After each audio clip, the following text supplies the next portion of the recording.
ஸ்ரீ ஆண்டாள் திருவடிகளே சரணம். சுந்தர Mahadevi YouTube channel அன்பர்களுக்கு அடியேனுடைய அன்பான வணக்கங்கள். நாம தொடர்ந்து திருப்பாவை பாசுரங்களின் விளக்கங்களை சிந்தித்துக் கொண்டு வருகிறோம். அந்த வகையிலே இன்றைய தினம் 30வது பாசுரம். இப்போ பாவை நோன்பு இருந்து கண்ணனுடைய அருளையும் பெற்றார்கள்.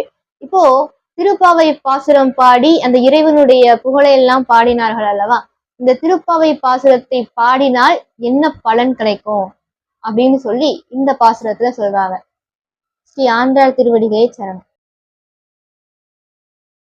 வங்க கடல் கடைந்த மாதவனை கேசவனை திங்கள் திருமுகத்து சேயிலையார் சென்றிரஞ்சி அங்க பறை கொண்ட வாற்றை அணிப்புதுவை பைங்கமல தன் தெரியல் பட்டபிரான் கோதை சொன்ன சங்கத் தமிழ் மாலை 30ம் தப்பாமே இங்கு இப்பரிசுரைப்பார் ஈரிரண்டு மால்வரைத்தோள் செங்கன் திருமுகத்து செல்வத் திருமாலால் எங்கும் திருவருள் பெற்று இன்புறுவர் என்பாவால்.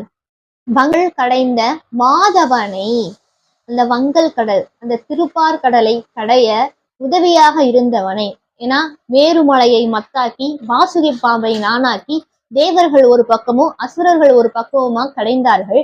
அப்போ அந்த மத்தானது உள்ள இறங்கிடக்கூடாது அப்படின்றதுக்காக பெருமான் ஆமை அவதாரம் எடுத்து அதை தாங்கி பிடித்த, அப்போ அந்த திருப்பார் கடலை கடைய உதவியாக இருந்தவர். அதுக்கப்புறம் அந்த அமிர்தத்தையும் தேவர்களுக்கு பகிர்ந்து கொடுத்தவர்.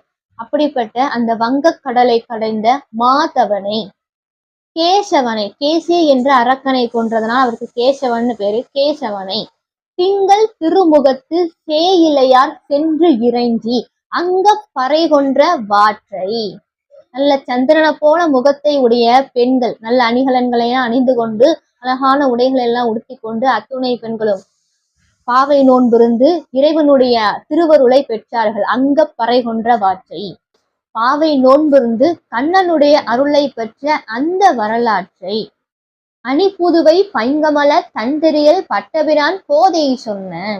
அணிப்புதுவை நல்ல அழகான புதுவைன ஸ்ரீவில்லிபுத்தூர். இந்த ஸ்ரீவில்லிபுத்தூரிலே இருக்கக்கூடிய பை கமல தன்தெரியல், நல்ல குளிர்ச்சியான தாமரப்பூ மாதிரி முகத்தை உடைய பட்டபிரான் பெரியாழ்வாருடைய மகள் கோதை சொன்ன, அந்த கோதை ஆண்டாள் சொன்ன சங்க தமிழ் மாலை. இது எப்படிப்பட்ட தமிழ் மாலையாம்? சங்க தமிழ் மாலை, அடியார்கள் எல்லாம் சேர்ந்து வழிபாடு பண்ணக்கூடிய ஒரு தமிழ் மாலை. ஆண்டாள் நாச்சியார் கண்ணனுக்கு பூமாலையும் சாத்தினார்கள், பாமாலையும் சாத்தினார்கள். அந்த சங்க தமிழ் மாலை 30ம் தப்பாமே, இந்த 30 பாசுரங்களையும் தவறாமல் ஓதக்கூடியவர்களுக்கு என்ன கிடைக்கும் அதுதான் அடுத்து சொல்றாங்க.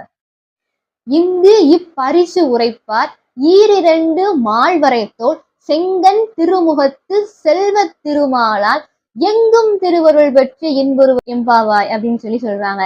ஈரிரண்டு மால்வரைத்தோள், 4 தோள்களை உடைய செங்கன், செம்மையான கண்களை உடைய திருமுகத்து, அழகான திருமுகத்தை உடைய செல்வத் திருமாலால், செல்வத்துக்கே அதிபதியாக இருக்கக்கூடிய மகாலட்சுமியை தன்னுடைய திருமார்பிலே வைத்திருக்கக்கூடிய திருமால். திருமால்னா மகாலட்சுமி திருமார்பிலே வைத்திருக்கிறதுனால அவருக்கு திருமால்னு பேரு. அதான் செல்வத் திருமாலால், செல்வத்துக்கே அதிபதியா இருக்கக்கூடிய மகாலட்சுமியை தன்னுடைய திருமார்பிலே வைத்திருக்கக்கூடிய திருமாருடைய அருளானது எங்கும் திருவருள் பெற்று இன்புறுவர் எம்பாவாய்.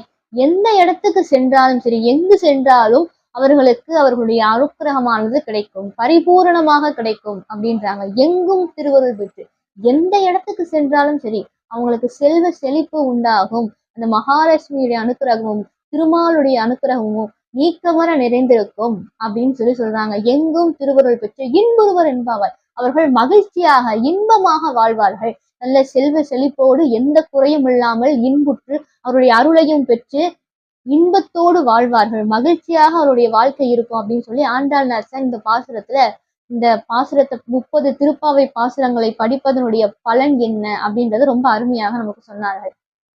ஸ்ரீ ஆண்டாள் திருவடிகளே சரணம்.